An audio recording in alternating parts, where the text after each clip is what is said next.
Everyone, good morning and welcome back to my YouTube channel. So ಇವತ್ತು ಬೆಳಗ್ಗೆಯಿಂದನೇ ವ್ಲಾಗ್ನ ಶುರು ಮಾಡ್ತಾ ಇದ್ದೀನಿ. ಟೈಮ್ ಬಂದು 7:20 ಆಗಿದೆ. ಸೊ ಹಾಗೆ ಇನ್ನು ಯಾರೆಲ್ಲ ಚಾನಲ್ ಸಬ್ಸ್ಕ್ರೈಬ್ ಮಾಡದೆ ವೀಡಿಯೋಸ್ ನೋಡ್ತಿದ್ದೀರಾ, ಪ್ಲೀಸ್ ಸಬ್ಸ್ಕ್ರೈಬ್ ಮಾಡ್ಕೊಂಡು ನೋಡಿ, ಫ್ರೆಂಡ್ಸ್ ಫ್ಯಾಮಿಲಿ ಕೂಡ ಶೇರ್ ಮಾಡಿ. ಇನ್ನು ಅದೇ ಈಗ ಎದ್ಲು, ಬಿಕಾಸ್ ಅವರಪ್ಪ ಡ್ಯೂಟಿಗೆ ಹೋಗ್ತಿದ್ರು ಇವತ್ತು ಬೇಗ ಅಂದ್ಬಿಟ್ಟು. ಸೊ ಇನ್ನು ಅವರು ಎಬ್ಬರಿಸ್ಬಿಟ್ಟು ಒಂದ್ಸರಿ ಬೆಡ್ ಮೇಲೆ ಮಲಗೋದು, ಒಂದ್ಸತಿ ಇಲ್ಲಿ ರೆಸ್ಟ್ ತೊಗೊಳ್ಳೋದು ಹಾಲಲ್ಲಿ. ಇನ್ನು 2 ಬಾಕ್ಸ್ ರೆಡಿ ಮಾಡಬೇಕಲ್ಲ, ಒಂದು ಸ್ನ್ಯಾಕ್ಸು ಒಂದು ಲಂಚ್ ಅಂತ ಹೇಳ್ಬಿಟ್ಟು ನಾನು ಒಂದು ಸ್ನ್ಯಾಕ್ಸ್ ಬಾಕ್ಸ್ಗೆ ಫ್ರೂಟ್ಸ್ ಏನು ಇರಲಿಲ್ಲ ಅಂತ ಹೇಳ್ಬಿಟ್ಟು ಫ್ರೂಟ್ಸ್ ತರಿಸಿದ್ದೀನಿ.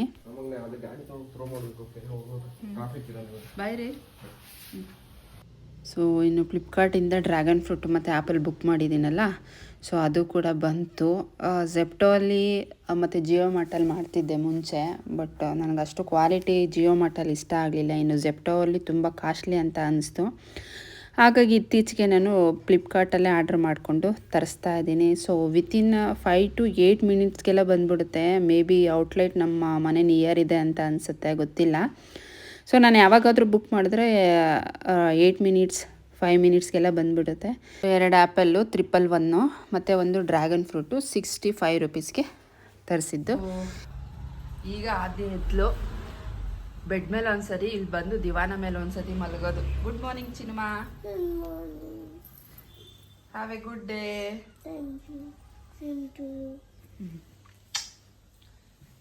ಸೊ ಈಗ ಎದ್ದು ಬಂದ್ಲು. ನಾನು ಟಿಫನ್ ಇವತ್ತು ಚಿತ್ರಾನ್ನ ಮಾಡೋಣ ಅಂತ ಅಂದ್ಕೊಂಡಿದ್ದೀನಿ. ಇನ್ನೊಂದು ಬಾಕ್ಸ್ಗೆ ಫ್ರೂಟ್ಸು, ಬಿಕಾಸ್ 2 ಬಾಕ್ಸ್ ಇದ್ದರೆ 2 ಟಿಫನ್ ಮಾಡೋಕ್ಕೆ ತುಂಬಾ ಕಷ್ಟ. ಬೆಳಿಗ್ಗೆ ಟೈಮು ಇವಳನ್ನೂ ರೆಡಿ ಮಾಡಬೇಕು, ಸ್ಕೂಲಿಗೆ ನಾನೇ ಬಿಡಬೇಕು. ಇವತ್ತು ಹಸ್ಬೆಂಡ್ ಕೂಡ ಬೇಗನೆ ಹೋದರು. ಸೊ ಹಾಗಾಗಿ ಫ್ರೂಟ್ಸ್ ತರಿಸ್ಕೊಂಡಿದ್ದು. ಇವತ್ತು ಆದಿನ ಲಂಚ್ ಬಾಕ್ಸ್ಗೆ ಫಸ್ಟ್ ಸ್ನ್ಯಾಕ್ಸ್ಗೆ ಸೊ ಡ್ರ್ಯಾಗನ್ ಫ್ರೂಟ್ ಹಾಕಿದ್ದೀನಿ. ಸೆಕೆಂಡ್ ಲಂಚ್ಗೆ ಸೊ ಬೆಂಡಿ ಫ್ರೈ ಮತ್ತು ಲೆಮನ್ ರೈಸ್ನ ಮಾಡಿದ್ದೆ. ಸೊ ಅದನ್ನು ಹಾಕಿದ್ದೀನಿ. ಇದ್ರ ರೆಸಿಪಿ ಬೇಕು ಅಂದರೆ ಕಮೆಂಟ್ ಮಾಡಿ. ಸೊ ಖಂಡಿತ ನೆಕ್ಸ್ಟ್ ಟೈಮ್ ಮಾಡಿದಾಗ ನಾನು ಶೇರ್ ಮಾಡ್ತೀನಿ. ಲಂಚ್ ಬಾಕ್ಸು ಅಷ್ಟೇ ತುಂಬ ಚೆನ್ನಾಗಿದೆ. ಸೊ ಬೇಕು ಅಂದರೆ ಅದನ್ನು ಲಿಂಕ್ ಅಂತ ಹಾಕಿ ಖಂಡಿತ ನಾನು ಶೇರ್ ಮಾಡ್ತೀನಿ. ಇವತ್ತಿನ ಲಂಚ್ ಬಾಕ್ಸ್ ಅದೇನು ಈ ರೀತಿ ಇದೆ. ಈಗ ಆದ್ಯನ ಸ್ಕೂಲ್ಗೆ ಹೋಗಿ ಬಿಟ್ಬಿಟ್ಟು ಬಂದೆ. ಬೆಳಗ್ಗೆ ಎದ್ದಾಗಿಂದ 8:20 8:15 ತನಕ ಬಿಡುವೇ ಇರೋದಿಲ್ಲ ಗೈಸ್. ಸೊ ಟಿಫನ್ 2 ಬಾಕ್ಸ್ ಮಾಡು, ರೆಡಿ ಮಾಡು, ಅದು ಇದು ಅಂತ. ಹಸ್ಬೆಂಡ್ ಇದ್ದರೆ ಒಂಚೂರು ಅವಳಿಗೆ ಸ್ನಾನ ಮಾಡಿಸಿ ಬಟ್ಟೆ ಹಾಕೋದು, ಶೂ ಹಾಕೋದು, ಬಾಕ್ಸ್ ರೆಡಿ ಮಾಡೋದು, ವಾಟರ್ ಬಾಟ್ಲ್ ಕಟ್ಟೋದು ಅದೆಲ್ಲ ಮಾಡ್ತಾರೆ. ಅವ್ರು ಬೇಗ ಹೋದ್ರಲ್ವ ಇವತ್ತು, ಸಖತ್ ರಿಸ್ಕು. ಸೊ ನಾನು ಏನು ಮಾಡ್ತೀನಿ, ಅವಳನ್ನ ಬಿಟ್ಬಿಟ್ಟು ಬಂದಮೇಲೆ, ಅಥವಾ ಹಸ್ಬೆಂಡ್ ಇದ್ದರೆ ಅವ್ರನ್ನ ಇಬ್ಬರು ಹೋಗ್ತಾರಲ್ವ, 5 ನಿಮಿಷ ಒಂದು ರಿಲ್ಯಾಕ್ಸ್ ಮಾಡಿಬಿಡ್ತೀನಿ ಗೈಸ್. ರಿಲ್ಯಾಕ್ಸ್ ಮಾಡಿ ಅದಾದಮೇಲೆ ನಾನು ಟಿಫನ್ ಮಾಡಿ ಕೆಲಸ ಮಾಡ್ಕೊಳ್ಳೋದು. ಸೊ ಎಲ್ಲ ತಾಯಂದರು ಬೆಳಗ್ಗೆ ಒಂದು ಮಾತಾಡ್ಸೋಕ್ಕೆ ಆಗಲ್ಲ. ನನ್ನ ಹಸ್ಬೆಂಡ್ ಯಾವಾಗಲೂ ಹೇಳ್ತಾ ಇರ್ತಾರೆ. ಸೊ ಬೆಳಗ್ಗೆ ನಿದ್ದೆ ಕಣ್ಣಲ್ಲಿ ಎದ್ದಿರ್ತೀವಿ, ಅದೊಂದು. ಇನ್ನೊಂದೇನೆಂದರೆ ಕೆಲಸ ಫಾಸ್ಟಾಗಿ ಆಗಬೇಕು, ಬೇಗ ಟೈಮ್ ಆಗಿಬಿಡುತ್ತೆ ಅಂತ ಅದೊಂದು. ಬೆಳಗ್ಗೆ ಟೈಮ್ ನಿನ್ನ ಮಾತಾಡ್ಸೋಕ್ಕಾಗೋದಿಲ್ಲ ಅಂತ ಹಸ್ಬೆಂಡ್ ಯಾವಾಗಲೂ ಅದೇ ಹೇಳ್ತಿರ್ತಾರೆ. ಸೊ ಎಲ್ಲ ತಾಯಂದಿರು ಹಾಗೆ ಅಲ್ವ ಗೈಸ್. ಎಸ್ಪೆಷಲಿ ಸ್ಕೂಲ್ಗೆ ಹೋಗೋ ಮಕ್ಕಳ ತಾಯಂದಿರು, ಯಪ್ಪ, ಅದು ನನಗೆ ಒಬ್ಬ ಮಗಳಿರೋದಕ್ಕೆ ಇಷ್ಟು ಕಷ್ಟ. ಇನ್ನು ಇಬ್ಬಿಬ್ಬರಿದ್ದರೆ ಅಷ್ಟೇ ಕತೆ, ಇನ್ನೂ ರಿಸ್ಕ್ ಜಾಸ್ತಿ. ಸೊ ಈಗ ಟಿಫನ್ ಮಾಡಿಕೊಂಡು ಮತ್ತೆ ಸಿಗ್ತೀನಿ ಗೈಸ್. ಎಲ್ಲ ಕೆಲಸ ಮಾಡಿ ಮುಗಿಸಿ, ಪೂಜೆ ಕೂಡ ಮಾಡಿ ಮುಗಿಸಿ, ಊಟನೂ ತಿಂದ್ಬಿಟ್ಟೆ. ಇವತ್ತು ತುಂಬಾ ಹೊಟ್ಟೆ ಸಿಕ್ತಿತ್ತು. ಬಿಕಾಸ್ ಬೆಳಗ್ಗೆ ಏನು ತಿಂದೆ, ಚಿತ್ರಾನ್ನ ತಿಂದೆ. ಸ್ವಲ್ಪನೇ ಮಾಡಿದ್ದೆ ಚಿತ್ರಾನ್ನ, ವೇಸ್ಟ್ ಆಗುತ್ತೆ. ಬಿಕಾಸ್ ಹಸ್ಬೆಂಡ್ ಬೇಗ ಹೋದ್ರಲ್ಲ, ಹಾಗಾಗಿ. ಇವತ್ತೊಂದು ಪ್ರಮೋಷನ್ ಕೂಡ ಇತ್ತು ಇದ್ರದ್ದು, ತುಂಬ ಸಖತ್ತಾಗಿದೆ. ಪಿಂಪಲ್ ಆ್ಯಕ್ನಿ ಇರುತ್ತಲ್ಲ, ಸೊ ಅವ್ರಿಗೆ ಇದನ್ನು ಇಟ್ಕೊಂಡು ಒಂದು 2 ವೀಕ್ಸ್ ಇಟ್ಕೊಂಡ್ರೆ ಸೊ ಮಾರ್ಕು ಪಿಂಪಲ್ ಎರಡೂ ವಾಸಿ ಆಗಿಬಿಡುತ್ತೆ. ಇದ್ರ ಲಿಂಕ್ ಬೇಕಂದರೆ ಕಮೆಂಟ್ ಸೆಕ್ಷನಲ್ಲಿ ಕಮೆಂಟ್ ಮಾಡಿ ಗೈಸ್. ಸಖತ್ತಾಗಿದೆ. ಸೊ ಇದ್ರದ್ದು ಪ್ರಮೋಷನ್ ಇತ್ತು, ಅದನ್ನು ಮಾಡಿ ಮುಗಿಸ್ಕೊಂಡೆ. ಇನ್ನು ಆದ್ಯ ಬಂದರೆ ಅವಳಿಗೆ ಎಕ್ಸಾಮ್ ನಡೀತಿದಲ್ವ, ಓದಿಸ್ಬೇಕು, ಊಟ ಮಾಡಿಸ್ಬೇಕು, ಟೈಮ್ ಆಗೋದಿಲ್ಲ ಅಂತ ಹೇಳ್ಬಿಟ್ಟು ಅವಳು ಬರೋಕ್ಕಿಂತ ಮುಂಚೆ ಬೇಗನೆ ಕೆಲಸ, ಪೂಜೆ, ಅಡುಗೆ ಎಲ್ಲ ಮುಗಿಸ್ಕೊಂಡು ಪ್ರಮೋಷನ್ನು ಮಾಡಿಬಿಟ್ಟೆ. ಇನ್ನು ಎಡಿಟಿಂಗ್ ಒಂಚೂರು ಮಾಡಬೇಕು, ಎಡಿಟಿಂಗ್ ಮಾಡಿ ಅಪ್ಲೋಡ್ ಮಾಡಬೇಕು ಇನ್ಸ್ಟಾಗ್ರಾಮಲ್ಲಿ. ಹಾಗೆ ಸೊ ತುಂಬ ಜನ ವೀಡಿಯೋಸು ನೋಡ್ತಿದ್ದೀರಾ, ಬಟ್ ಸಬ್ಸ್ಕ್ರೈಬೇ ಮಾಡ್ತಿಲ್ಲ ಗೈಸ್. ಪ್ಲೀಸ್ ಸಬ್ಸ್ಕ್ರೈಬ್ ಮಾಡಿ. ಯಾಕೆ ನೀವು ಸಬ್ಸ್ಕ್ರೈಬೇ ಮಾಡ್ತಿಲ್ಲ? ಸಪೋರ್ಟ್ ಮಾಡಿದ್ರೆ ತಾನೇ ನಮಗೂ ಚೆನ್ನಾಗಿ ವೀಡಿಯೋಸ್ ಮಾಡಬೇಕಪ್ಪ, ಇಷ್ಟು ಜನ ಸಪೋರ್ಟ್ ಮಾಡ್ತಾ ಇದ್ದಾರೆ ಅಂತ ಅನಿಸುತ್ತೆ. ಸೊ ಪ್ಲೀಸ್ ಸಪೋರ್ಟ್ ಮಾಡಿ, ನಮ್ಮಂಥ ಮಿಡ್ಲ್ ಕ್ಲಾಸ್ ಫ್ಯಾಮಿಲಿಯನ್ನು ಬೆಳೆಸಿ ಅಂತ ಕೇಳ್ಕೊಳ್ತೀನಿ. ಸೊ ಈಗ ಅದನ್ನು ಕರ್ಕೊಬರಕ್ಕೆ ಹೋಗ್ಬೇಕು. ಇನ್ನು 20 ಮಿನಿಟ್ಸ್ ಟೈಮ್ ಇದೆ. ಅಷ್ಟರಲ್ಲಿ ನೋಡೋಣ, ಎಡಿಟ್ ಮಾಡೋಕ್ಕಾದ್ರೆ ಎಡಿಟ್ ಮಾಡ್ತೀನಿ ವೀಡಿಯೋ. ಸೊ ಅದೇನ ಸ್ಕೂಲಿಂದ ಕರ್ಕೊಂಬಂದು ಅವಳಿಗೂ ಸ್ನಾನ ಮಾಡಿಸಿ ರೆಡಿ ಮಾಡಿ ನಾವಿಬ್ಬರು ಎಲ್ಲಿ ಹೋಗ್ತಾ ಇದ್ದೀವಿ ಚಿನ್ನು? ನಾವು ಟೆಂಪಲ್ಗೆ ಹೋಗ್ತಿದ್ದೀವಿ. ಇಲ್ಲಿ ಆರ್ ಟಿ ನಗರದಲ್ಲಿ ಸಾಯಿಬಾಬಾ ಟೆಂಪಲ್ಗೆ ಹೋಗ್ತಿದ್ದೀವಿ. ಹೌದು, ಯಾಕೆಂದರೆ ಇವತ್ತು ಗುರು ಪೂರ್ಣಿಮೆ ಇದೆ. ಸೊ ಹಾಗಾಗಿ ಹೋಗ್ತಾ ಇದ್ದೀವಿ. ನಾನು ಅದೇ ರೆಡಿಯಾಗಿದ್ದೀವಿ. ಆಂಟಿ ಮನೆಗೆ ಹೋಗಬೇಕು. ಆಂಟಿ ಮತ್ತು ಆಂಟಿ ಮಗಳಿಬ್ಬರು ಬರ್ತಾರೆ. ಸೊ ಅವ್ರನ್ನ ಕರ್ಕೊಂಡು ಈಗ ಹೊರಡಬೇಕು. ಅದೇನು ಔಟ್ಫಿಟ್ ಹೇಗಿದೆ? ಈ ಕಡೆ ಬಾ. ಸಖತ್ತಾಗಿದೆ ಗೈಸ್. ಸೊ ಈ ಡ್ರೆಸ್ ನೋಡಿ ನನಗೆ ಯಾವ ಸಾಂಗ್ ನೆನಪು ಬಂತು ಗೊತ್ತಾ? ಗಗನವಿವಾಗಿ, ಅದರಲ್ಲಿ ಇದೇ ಥರ ರಮ್ಯಾ ರೆಡಿಯಾಗಿರೋದು. ಸೊ ಆ ಥರನೇ ನೆನಪು ಬಂತು. ಹೇಗೆ ಕಾಣ್ತಿದ್ದಾಳೆ ಆದ್ಯ ಅಂತ ಕಮೆಂಟ್ ಸೆಕ್ಷನಲ್ಲಿ ಕಮೆಂಟ್ ಮಾಡಿ ಗೈಸ್. ಸೊ ಅಲ್ಲಿ ಆಂಟಿ ಮನೆಗೆ ಹೋಗಿ ಮತ್ತೆ ನಾನು ವಿಡಿಯೋ ಕಂಟಿನ್ಯೂ ಮಾಡ್ತೀನಿ. Stay tune. ಸೊ ಈಗ ಆಂಟಿ ಮನೆಗೆ ರೀಚ್ ಆದ್ವಿ ಗೈಸ್. ಸೊ ಅಶ್ವಿನಿ ಇಲ್ವಂತೆ, ಎಲ್ಲೋ ಫ್ರೆಂಡ್ ಮನೆಗೆ ಹೋಗ್ಬಿಟ್ಟಿದ್ದಾಳೆ. ಹೇಳಲೇ ಇಲ್ಲ ನಮಗೆ ಫ್ರೆಂಡ್ ಮನೆಗೆ ಹೋಗ್ತೀನಿ ಅಂತ ಹೇಳ್ಬಿಟ್ಟು. ಏನು ಕೆಲಸ ಮಾಡ್ತಾರೆ? ನನಗೂ ಸ್ವಲ್ಪ ಇವಳಿಗೆ ರಕ್ಷಾಬಂಧನದ್ದು ಶೂಟ್ ಮಾಡಬೇಕಿತ್ತಲ್ವ. ಎರಡು ಕೆಲಸ ಇತ್ತು, ಟೆಂಪಲ್ಗೆ ಹೋಗೋದು, ರಕ್ಷಾಬಂಧನದ್ದು. ಸೊ ಹಾಗಾಗಿ ಎರಡು ಮುಗಿಸ್ಕೊಳ್ಳೋಣ ಅಂತ ಹೇಳ್ಬಿಟ್ಟು ಬಂದೆ.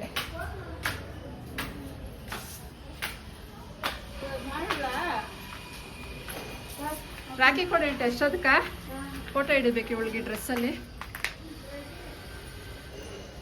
ಸೊ ಚಿನ್ನು ಬಾ. ಏಕೆ? ಸೊ ಆಂಟಿ ಮನೆಗೆ ಬಂದ್ವಿ. ಯಾರಿದ? ಯಾರು ಇಲ್ಲ. ಸೊ ಆಂಟಿ ಮನೆಗೆ ಬಂದ್ವಿ ಈಗ. ಬೇಡ ಹೇಳ ಆಂಟಿ. ಹಾಂ ಆಂಟಿ ತೋರಿಸು ರಾಖಿ ಹಬ್ಬಕ್ಕೆ ಫಸ್ಟ್ ಕ್ರೈಯಿಂದ ಬಟ್ಟೆ ಕಳಿಸಿದ್ದಾರೆ ಗೈಸ್. ಹಾಗಾಗಿ ಸೊ ಫೋಟೋಸ್ ಕಳಿಸ್ಬೇಕು. ಆಂಟಿ ಮನೆಯಲ್ಲಿತ್ತು ರಾಖಿ, ಅಂಗಡಿಲೆಲ್ಲ ಕೇಳಿದ್ದೀನಿ, ರಾಖಿ ಇನ್ನೂ ಬಂದಿಲ್ವಂತೆ. ಹಾಗಾಗಿ ಆಂಟಿ ಮನೆಗೆ ಹೇಳಿದೆ ಅಶ್ವಿನಿನ, ಇದೆ ಅಂತ ಹೇಳಿದ್ರು. ಸೊ ಹಾಗಾಗಿ ರೆಡಿ ಆಗ್ಬಿಟ್ಟು ಬಂದಿದ್ದು. ಆಂಟಿ ಹೂವು ಮತ್ತೆ ಅಲ್ಲ ಆ ಥರವಲ್ಲ, ಬರ್ಡಿತ್ತು ಹೂವು ಇದೆಯಾ? ಮತ್ತೆ ನೀನೇ ಎತ್ಕೋ, ನಾವೇನು ಎತ್ಕೊಂಡೋಗಲ್ಲ. ನಮ್ಮ ಆಂಟಿಗೆ ರಿಸ್ಕ್ ಕೊಡ್ತಾ ಇದ್ದೀನಿ ಪಾಪ, ತುಂಬಾ ರಿಸ್ಕ್ ಕೊಡ್ತಾ ಇದ್ದೀನಿ. ನಮಗೋಸ್ಕರ ಮಾಡಿಕೊಡ್ತಾ ಇದ್ದಾರೆ ಕೆಲಸ. ಸೋನು ಇನ್ನು ಆಂಟಿ ಮನೆಯಲ್ಲಿ ಅಶ್ವಿನಿ ಇನ್ನೂ ಬಂದಿರಲಿಲ್ಲ ಫ್ರೆಂಡ್ ಮನೆಗೆ ಹೋಗಿ. ಹಾಗಾಗಿ ನಾನು ಅದೇ ಇಬ್ಬರೇ ಟೆಂಪಲ್ಗೆ ಬಂದ್ವಿ. ಇನ್ನು ಅಲ್ಲೇ ಫೋಟೋಸ್ ಎಲ್ಲ ಕ್ಲಿಕ್ ಮಾಡಿಕೊಂಡು ಸೊ ಇನ್ನು ದೇವಸ್ಥಾನಕ್ಕೆ ಹೋಗಲೇಬೇಕು ಅಂತ ಅಂದ್ಕೊಂಡಿದ್ವಲ್ಲ, ಹೋಗದೇ ಇದ್ರೆ ಚೆನ್ನಾಗಿರಲ್ಲ, ಬಾ ಹೋಗ್ಬಿಟ್ಟು ಬಂದ್ಬಿಡೋಣ ಅಂತ ಅದೇನ ಕರ್ಕೊಂಡು ಇಬ್ಬರೇ ಟೂ ವೀಲರಲ್ಲಿ ಬಂದ್ವಿ. ಸೊ ಇವತ್ತು ಗುರು ಪೌರ್ಣಮಿ ಆಗಿರೋದ್ರಿಂದ ತುಂಬ ಜನ ರಶ್ ಇತ್ತು. ಸೊ ನಾವು ಹೋಗಿದ್ದು ಅರೌಂಡ್ 6 o'clock ಅಂತ ಅನಿಸುತ್ತೆ ಟೈಮು. ಸೊ ಬೆಳಗ್ಗೆನೇ ಹೋಮ ಎಲ್ಲ ಮಾಡಿದರು. ಸೊ ಅದನ್ನು ಮಕ್ಕೊಂಡು ಅದರದ್ದು ಸ್ವಲ್ಪ ವಿಭೂತಿ ಹಣೆಗೆ ಇಟ್ಕೊಂಡು ಹೋದ್ವಿ. ಸೊ ಆದ್ಯನಿಗಂತೂ ಒಂಥರ ಕೋಲ್ಡ್ ಫೀಲ್ ಆಗಿಬಿಟ್ಟಿತ್ತು, ಒಂಥರ ಕಿರಿ ಥರ. ಸೊ ಅದಾದಮೇಲೆ ಸರಿ ಹೋದ್ಲು ಪಾಪ.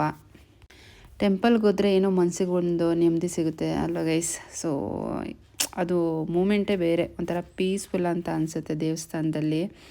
ಎಷ್ಟೇ ನಮ್ಮದು ಏನೇ ಪ್ರಾಬ್ಲಮ್ಸ್ ಇದ್ದರೂ ಮನಸ್ಸಲ್ಲಿ, ಸೊ ಅದು ಯಾವುದೂ ನೆನಪು ಬರೋದಿಲ್ಲ, ಒಂಥರ ಚೆನ್ನಾಗಿರುತ್ತೆ. ಸೊ ಅಲ್ಲಿ ಮಕ್ಕೊಂಡು ಇನ್ನು ಒಳಗಡೆ ಗರ್ಭಗುಡಿಗೆ ಹೋದ್ವಿ. ಸೊ ಅಲ್ಲಿ ಹೋಮ ಮಾಡ್ತಾರೆ ಪ್ರತಿದಿನ. ಸೊ ಅಲ್ಲಿ ಹೋಮನೆಲ್ಲ ಮಕ್ಕೊಂಡು ಅಲ್ಲಿ ಒಂದು ರೌಂಡ್ ಹಾಕಿದ್ವಿ. ಸೊ ಆದ್ಯ ಉಲ್ಟಾ ಬರ್ತಿದ್ದಾಳೆ, ಯಾವಾಗಲೂ ಕರ್ಕೊಂಡು ಹೋಗ್ತೀನಿ ಈ ಟೆಂಪಲ್ಗೆ. ಸೊ ನನ್ನ ಬರ್ತಡೇ ಜುಲೈ 10 ಆಗಿತ್ತು, ಅವತ್ತು ಕರ್ಕೊಂಡು ಹೋಗಿದ್ದೀನಿ. ಸೊ ಆ ಕಡೆಯಿಂದ ಹೋಗಿ ಮಗನೆ ಅಂದರೆ ಮತ್ತೆ ಈ ಕಡೆಯಿಂದ ಬರ್ತಾಯಿದ್ಲು. ಹಾಗಾಗಿ ಇಲ್ಲಿ ಪಾದನ ನಮಸ್ಕಾರ ಮಾಡು ಅಂತ ಹೇಳ್ಬಿಟ್ಟು ನಮಸ್ಕಾರ ಮಾಡಿಸ್ಕೊಂಡು ಸೊ ಹೋಗಿದ್ದು. ಸೊ ಎಕ್ಸಾಮ್ಸ್ ಕೂಡ ನಡೀತಿದೆ, ಎಕ್ಸಾಮ್ಸ್ಗೆ ಇನ್ನೂ ಪ್ರಿಪೇರ್ ಮಾಡಬೇಕಿತ್ತು. ನಾಳೆ ಕಂಪ್ಯೂಟರ್ ಇದೆ. ಸೊ ಅಷ್ಟೊಂದೇನು ಕಷ್ಟ ಇಲ್ಲ, ಕಂಪ್ಯೂಟರ್ ಆರಾಮಾಗಿ ಬರೀತಾಳೆ. ಆದರೂ ಸೊ ಹೇಳ್ಕೊಡ್ಬೇಕಲ್ವ, ಎಲ್ಲ ಗೊತ್ತು ಅಂತ ಇದ್ಬಿಟ್ರೆ ನಮಗೆ ಮನಸ್ಸಿಗೆ ಒಂಥರ ಸ್ಯಾಟಿಸ್ಫ್ಯಾಕ್ಷನ್ ಇರೋದಿಲ್ಲ. ಒಂದು ಸತಿ ಹೇಳ್ಕೊಟ್ರೇ ನನಗೆ ನೆಮ್ಮದಿ, ಎಷ್ಟೇ ಅವಳು ಓದಿದ್ರೂ. ಸೊ ನಾನು ಒಂದ್ಸರಿ ಕ್ವಶನ್ ಆನ್ಸರು ರಿವಿಷನ್ ಮಾಡಿಸ್ತೀನಿ. ಸೊ ಇನ್ನು ಬಾಬಾ ಟೆಂಪಲ್ಗೆ ಹೋಗ್ತಾ ಇದ್ದೀವಿ. ಸೊ ಡೆಕೋರೇಷನ್ ಅಂತೂ ತುಂಬ ಅಂದರೆ ತುಂಬ ಸಖತ್ತಾಗಿ ಮಾಡಿದರು, ಬಿಕಾಸ್ ಆಫ್ ಗುರು ಪೌರ್ಣಮಿ. ಪ್ರತಿ ಗುರುವಾರ ಬರ್ತಿದ್ದೆ ಮುಂಚೆ ಎಲ್ಲ. ಸೊ ಈಗ ಕೆಲಸದ ಒತ್ತಡ, ಆ ದಿನ ಸ್ಕೂಲ್ ಕರ್ಕೊಂಬಂದು ಒಳಗೆ ಡ್ರೆಸ್ ಚೇಂಜ್ ಮಾಡಿ ಲೇಟೇ ಆಗೋಗ್ಬಿಡುತ್ತೆ. ಸೊ ಯಾವಾಗಾದರೂ ಈ ಥರ ಒಕೇಶ್ನಲಿ ಬರೋ ಥರ ಆಗಿಬಿಟ್ಟಿದೆ. ಇನ್ನು ಅಲ್ಲಿ ಕುಂಕುಮ ಇಟ್ಕೊಂಡೆ, ಆದ್ಯನಿಗೂ ಇಟ್ಟು ನಾನು ಕೂಡ ಇಟ್ಕೊಂಡೆ. ಸೊ ಅವಳಿಗೆ ರೆಡ್ ಇಟ್ಟೆ, ವೈಟೂ ಇಡು ಮಮ್ಮ ಅಂತ ಹೇಳ್ಬಿಟ್ಟು ತೋರಿಸ್ತಿದ್ಲು. ಹಾಗಾಗಿ ಅದನ್ನು ಸ್ವಲ್ಪ ನಾನೇ ಇಡ್ತೀನಿ, ನೀನು ಸರಿಯಾಗಿ ಇಟ್ಕೊಳ್ಳೋಣ ಅಂತ ಹೇಳ್ಬಿಟ್ಟು ಸೊ ನಾನೇ ಆದ್ಯನಿಗೆ ಇಟ್ಬಿಟ್ಟು ನಾನು ಇಟ್ಕೊಂಡು ಇನ್ನು ಒಳಗಡೆ ಹೋದ್ವಿ. ಸೊ ನಾನು ಕುಂಕುಮ ಹೇಗೇಗೋ ಇಟ್ಕೊಂಬಿಟ್ಟಿದ್ದೀನಿ ಅಂತ ಆದ್ಯನ ಹತ್ರ ಹೇಳ್ತಾ ಇದ್ದೆ. ಅಷ್ಟೊಂದೇನು ರಶ್ ಇರಲಿಲ್ಲ, ಒಳಗಡೆ ಹೋಗಿ ಕುತ್ಕೊಂಡಿದ್ರು. ಸೊ 6:30 ಮೇಲೆ ರಶ್ ಜಾಸ್ತಿ ಆಗಿಬಿಡುತ್ತೆ. ಈ ಥರ ಕ್ಯೂ ಅಲ್ಲಿ ಇಷ್ಟು ಆರಾಮಾಗಿ ಒಳಗಡೆ ಹೋಗೋಕ್ಕಾಗೋದಿಲ್ಲ. ಸೊ ನಿಂತ್ಕೊಂಡು ಹೋಗಬೇಕಿತ್ತು. ಸ್ವಲ್ಪ ಬೇಗ ಹೋಗಿದ್ದಕ್ಕೆ ನಮಗೆ ಬೇಗನೆ ದರ್ಶನ ಆಯಿತು. ಸೊ ನಾವು ಹೋಗೋ ಅಷ್ಟರಲ್ಲಿ ಮಹಾಮಂಗಳಾರತಿ ಕೂಡ ಮಾಡ್ತಿದ್ರು, ಆರತಿ ಧೂಪಾರತಿ ಎಲ್ಲನೂ. ಅದನ್ನು ನೋಡೋ ಭಾಗ್ಯ ಇವತ್ತು ನಮಗೆ ಸಿಕ್ತು. ಸೊ ಅದೊಂದು ಖುಷಿ ಆಯಿತು. ಆದ್ಯನೂ ಕೇಳ್ತಿದ್ಲು ಎಷ್ಟು ದಿನದಿಂದ ಟೆಂಪಲ್ಗೆ ಕರ್ಕೊಂಡೋಗಿ ಮಮ್ಮ ಅಂತ ಹೇಳ್ಬಿಟ್ಟು. ಹಾಗಾಗಿ ಇವತ್ತು ಒಳ್ಳೆ ದಿನ ಅಂತ ಹೇಳ್ಬಿಟ್ಟು ಬಂದಿದ್ದೀವಿ. ಸೊ ನೋಡಿ ಎಷ್ಟು ರಶ್ ಇತ್ತು ಗೈಸ್. ಸೊ ಅಲಂಕಾರ ನೋಡಿ ಬಾಬಂದು ಎಷ್ಟು ಸಖತ್ತಾಗಿ ಮಾಡಿದ್ದಾರೆ. 2 ಕಣ್ಣು ಸಾಕಾಗೋದಿಲ್ಲ ಬಾಬನ ಅಲಂಕಾರ ನೋಡಲಿಕ್ಕೆ, ಅಷ್ಟು ಸಖತ್ತಾಗಿ ಮಾಡಿದರು. ಆ ಸಾಂಗ್ಸ್ ಅಂತೂ ಸೊ ಕೇಳ್ತಾಯಿದ್ರೆ ಅಲ್ಲೇ ಕುತ್ಕೊಂಡು ಧ್ಯಾನ ಮಾಡ್ಕೊಂಡು ಇದ್ಬಿಟ್ಟೆ ನಾನು ಒಂದು ಅರ್ಧ ಗಂಟೆ. ಒಂದು ಕಡೆ ಓದಿಸ್ಬೇಕಿತ್ತು, ಒಂದು ಕಡೆ ಅದೊಂದು ಚಿಂತೆ. ಹಾಗೆ ಮಳೆ ಕೂಡ ಬರೋ ಥರ ಇತ್ತು. ಸೊ ಕ್ಯೂ ಅಲ್ಲಿ ನಿಂತ್ಕೊಂಡು ಹೋಗೋಣ ಅಂತ ಹೇಳ್ಬಿಟ್ಟು ನಿಂತ್ಕೊಂಡಿದ್ವಿ. ಬಟ್ ಅಲ್ಲಿ 6:30ಗೆ ಮಹಾಮಂಗಳಾರತಿ ಆದರೆ ಗೇಟ್ ಕ್ಲೋಸ್ ಮಾಡಿಬಿಡ್ತಾರೆ. ಹಾಗಾಗಿ ಲೇಟ್ ಆಗುತ್ತೆ ಅಂತ ಹೇಳ್ಬಿಟ್ಟು ನಾವೇನು ಮಾಡಿದ್ವಿ, ಹೋಗ್ಬಿಟ್ಟು ಕುತ್ಕೊಂಡ್ಬಿಡೋಣ, ಅಷ್ಟು ತನಕ ನಿಂತ್ಕೊಳ್ಳೋಕ್ಕಾಗಲ್ಲ ಅಂತ ಹೇಳ್ಬಿಟ್ಟು ಆದ್ಯನ ಕರ್ಕೊಂಡು ಹೋಗಿ ಕುತ್ಕೊಂಡೆ. ಸೊ ಈಗ ಹತ್ರದಿಂದ ಬಾಬನ ಅಲಂಕಾರ ತೋರಿಸ್ತಾ ಇದ್ದೀನಿ, ಎಷ್ಟು ಸಖತ್ತಾಗಿ ಮಾಡಿದ್ದಾರೆ ಅಲಂಕಾರ ಅಂತ ಹೇಳ್ಬಿಟ್ಟು. ಇನ್ನು ಅಲ್ಲಿ ಪೂಜೆ ಮಾಡ್ತಿದ್ರಲ್ಲ ಅದನ್ನೆಲ್ಲ ನೋಡ್ಕೊಂಡು ಹಾಗೆ ಕುತ್ಕೊಂಡಿದ್ವಿ ನಾನು ಆದ್ಯ. ಸೊ ಆದ್ಯನಿಗೆ ನನಗಿಂತ ದೇವ್ರ ಮೇಲೆ ಭಕ್ತಿ ಪ್ರೀತಿ ಜಾಸ್ತಿನೇ ಇದೆ. ನೀವು ಲಾಸ್ಟ್ ಟೈಮ್ ನಾನು ಅವಳಿಗೆ ಹೇಳಿದ್ದೆ ಬಸವ ಇತ್ತಲ್ವಾ, ಸೊ ಅದ್ರ ಕಿವಿಯಲ್ಲಿ ಹೇಳಿದ್ರೆ ಬಸವ ಹತ್ರ ಒಳ್ಳೇದಾಗುತ್ತೆ ಅಂತ, ಸಕ್ಸಸ್ ಆಗುತ್ತೆ ಮಗನೇ ಅಂತ ಹೇಳ್ಬಿಟ್ಟು ಅದನ್ನೇ ಇವತ್ತು ಹೇಳ್ಕೊಂಡ್ಲು. ಏನು ಕೇಳ್ಕೊಂಡೆ, ಅಪ್ಪನ ಬಗ್ಗೆ ಕೇಳ್ಕೊಂಡೆ ತಾನೇ ಅಂತ ಹೇಳ್ಬಿಟ್ಟು ರೇಗಿಸ್ತಿದ್ದೆ. ಅದಕ್ಕೆ ಅವಳು ಕೂಡ ನಗದ್ಲು. ಅವಳಿಗೆ ಅವ್ರ ಅಪ್ಪ ಅಂದರೆ ಪಂಚಪ್ರಾಣ ಗೈಸ್. ಸೊ ಬಿಕಾಸ್ ಅವರೊಂದು ಏಟು ಹೊಡೆಯೋದಿಲ್ಲ, ಬೈಯೋದಿಲ್ಲ, ಏನಿಲ್ಲ, ಮುದ್ದಿನ ಮಗಳು. ನಾನು ಏನಾದರೂ ಊಟ ತಿಂದಿಲ್ಲ ಅಂದರೆ, ಸರಿಯಾಗಿ ಹೋಮ್ವರ್ಕ್ ಮಾಡಿಲ್ಲ ಅಂತ ಹೇಳಿದ್ರೆ ಒಂಚೂರು ಬೈಯೋದು ಗದ್ರೋದೆಲ್ಲ ಮಾಡ್ತೀನಲ್ವ. ಹಾಗಾಗಿ ನನ್ನ ಕಂಡ್ರೆ ಅಷ್ಟಕ್ಕಷ್ಟೇ ಅವಳಿಗೆ. ಅವರಪ್ಪ ಅಂದರೆ ತುಂಬ ಇಷ್ಟ ಅವಳಿಗೆ. ಇನ್ನು ಆರತಿ ಕೂಡ ಸ್ಟಾರ್ಟ್ ಆಯಿತು. ಸೊ ಸಾಂಗ್ಸ್ ಎಲ್ಲ ಹಾಕಿ ಭಜನೆ ಕೂಡ ಎಲ್ಲರೂ ಮಾಡ್ತಿದ್ರು. ಒಂಥರ ದೇವಲೋಕನೇ ಇಳಿದು ಬಂದಂಗೆ ಆಗಿತ್ತು, ಅಷ್ಟು ಸಖತ್ತಾಗಿತ್ತು. ಬಾಬಾ ಸಾಂಗ್ಸ್ ಅಂದರೆ ಕೇಳಬೇಕಾ, ಸೊ ಸಖತ್ತಾಗಿರುತ್ತೆ. ಇನ್ನು ದರ್ಶನ ಎಲ್ಲ ಮಾಡಿಕೊಂಡು ಪ್ರಸಾದ ಕೂಡ ಕೊಡ್ತಿದ್ರು. ಈ 7 o'clock ಆಗಿತ್ತಲ್ವ ಅಂತ. ಸೊ ಹಾಗಾಗಿ ಆದ್ಯ ಕೇಸರಿಬಾತ್ ಹಾಕ್ಸ್ಕೊಂಡಿದ್ಲು. ನನಗೇನು ಕೇಸರಿಬಾತ್ ಬೇಡ, ಅದರಲ್ಲೇ ಸ್ವಲ್ಪ ತಿಂತೀನಿ ಅಂತ ಹೇಳ್ಬಿಟ್ಟು ಆದ್ಯಂದ್ರಲ್ಲೇ ಸ್ವಲ್ಪ ಪ್ರಸಾದ ಅಂತ ಹೇಳ್ಬಿಟ್ಟು ಕೇಸರಿಬಾತ್ ತಿಂದೆ. ಇನ್ನು ಅನ್ನ ಸಾಂಬಾರು ಕೊಟ್ಟಿದ್ರು. ಸೊ ಅನ್ನ ಸಾಂಬಾರನ್ನ ತಿಂತಾಯಿದ್ದೆ. ದೇವ್ರ ಪ್ರಸಾದ ಎಷ್ಟು ಟೇಸ್ಟಿಯಾಗಿರುತ್ತೆ. ನಮ್ಮ ಮನೇಲಿ ಎಷ್ಟೇ ಏನೇ ಐಟಮ್ ಹಾಕಿ ಮಾಡಿದ್ರು ಅಷ್ಟು ಟೇಸ್ಟ್ ಇರೋದಿಲ್ಲ. ಪ್ರಸಾದ ತಿನ್ಕೊಂಡು ಆಚೆ ಬರೋಷ್ಟರಲ್ಲಿ ಪ್ರೋಗ್ರಾಮ್ ಕೂಡ ಕಂಡಕ್ಟ್ ಮಾಡಿದರು. ಸೊ ನಾನು ಅದೇ ಸ್ವಲ್ಪ ಹೊತ್ತು ಕೂತ್ಕೊಂಡು ಪ್ರೋಗ್ರಾಮ್ನ ನೋಡಿದ್ವಿ. ಮಕ್ಕಳು ತುಂಬ ಸಖತ್ತಾಗಿ ಮಾಡಿದ್ರು.